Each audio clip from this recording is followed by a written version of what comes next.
Hello बच्चों, let's see this question and here your question say how did British exploit the forest resources of India for their economic development। यानी कि जो Britishers थे उन्होंने colonial period में अपने economic development के लिए इंडिया के फॉरेस्ट रिसोर्सेज का एक्सप्लॉयटेशन किया और उनको यूज़ किया। तो ये आपको बताना है, ठीक है। अच्छा क्वेश्चन है, काफ़ी इंपॉर्टेंट भी है, तो ध्यान से पढ़िएगा इसको। देखते हैं आंसर।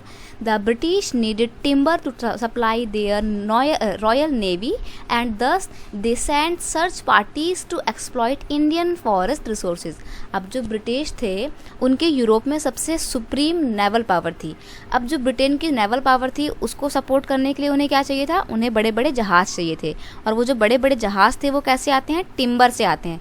और ब्रिटेन में टिम्बर की कमी पड़ गई थी। अब ब्रिटेन में टिम्बर की कमी इसलिए पड़ गई थी क्योंकि ब्रिटेन में लगातार इंडस्ट्रियलाइजेशन हो रहा था। और जब वहाँ पे इंडस्ट्रियलाइजेशन हो रहा था तो वहाँ के जो लोग थे ब्रिटेन के, वो लोग कहाँ पर, वो लोग एग्रीकल्चर सेक्टर में बिल्कुल इंटरेस्ट नहीं ले रहे थे, बल्कि वो लोग अब कहाँ शिफ्ट कर गए थे, इंडस्ट्री में शिफ्ट कर गए थे। तो ब्रिटेन के लोगों को जब टिम्बर की ज़रूरत पड़ी तो उन्होंने क्या करा, उन्होंने अपनी एक सर्च पार्टी इंडिया भेजी ताकि वो इंडिया में जाके इंडिया के फॉरेस्ट रिसोर्सेज को चेक कर सके और जो अच्छा लगे उसको एक्सप्लॉइट कर सके और वापस इंडिया लेकर आते और ब्रिटेन में भेज सके, ताकि ब्रिटेन में उस इंडियन लकड़ी का इस्तेमाल, उस टिम्बर का इस्तेमाल बड़े बड़े जहाज़ों को बनाने में किया जा सके, ठीक है। तो यहाँ हम देखते हैं कि सिर्फ अपनी सुप्रीम नेवल पावर को स्टैब्लिश करने के लिए ब्रिटेन के लोगों ने इंडियन फॉरेस्ट को एक्सप्लॉइट किया, ठीक है। एक पॉइंट है, Britishers needed expansion of railway for their colonial trade. उनको जो है ब्रिटिशर्स लोगों को अपने ट्रेड एक्टिविटी को और ज़्यादा एक्सपेंड करने के लिए, अच्छे से कंटिन्यू करने के लिए रेलवे ट्रैक को बढ़ाने की ज़रूरत थी। और इसलिए उन्होंने क्या करा, उन्होंने पूरे ओवरऑल इंडिया में रेलवे का एक्सपेंशन किया ताकि ज़्यादा से ज़्यादा ट्रेन जो है वो चलाई जा सकें। अब जो ट्रेन है उनको रन करने के लिए क्या चाहिए, उन्हें फ्यूल चाहिए। और फ्यूल कहाँ से आएगा, लकड़ियों को बर्न करके आएगा। तो इसलिए लकड़ी की बहुत ज़रूरत पड़ी। प्लस जो रेलवे ट्रैक बिछाया जाता है उसको सपोर्ट प्रोवाइड करने के लिए, उसको स्टिफनेस यानी कि मजबूती देने के लिए किसकी ज़रूरत पड़ती है, स्लीपर्स की ज़रूरत पड़ती है। तो वो स्लीपर्स कैसे बनते हैं, लकड़ी से बनते हैं। देखो ऐसा होता है, लकड़ी, ये रेलवे की पटरी होती है तो बीच में आपने देखा होगा कि लकड़ी के फट्टे लगे रहते हैं, इन्हें बोलते हैं स्लीपर्स।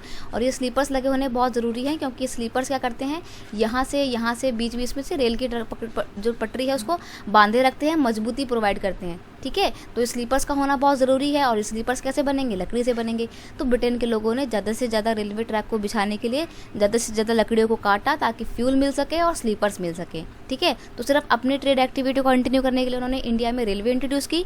और रेलवे इंट्रोड्यूस करने के साथ साथ उन्होंने इंडिया के फॉरेस्ट का एक्सप्लॉयटेशन किया, डिफॉरेस्टेशन की एक्टिविटी को बढ़ावा दिया, ठीक है।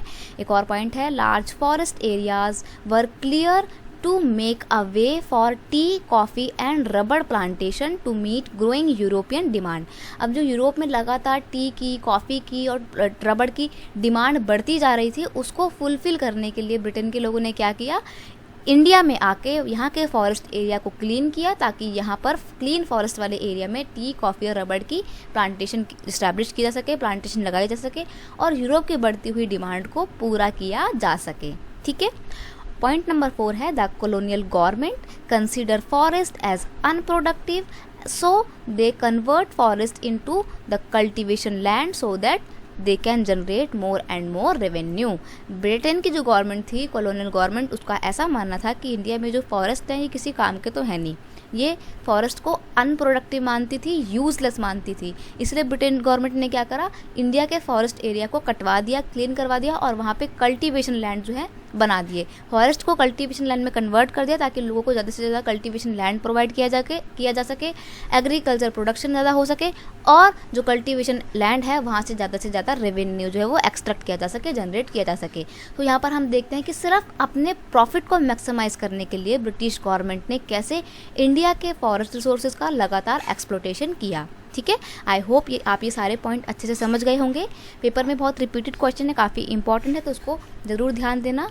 I hope you understand it well. Best of luck.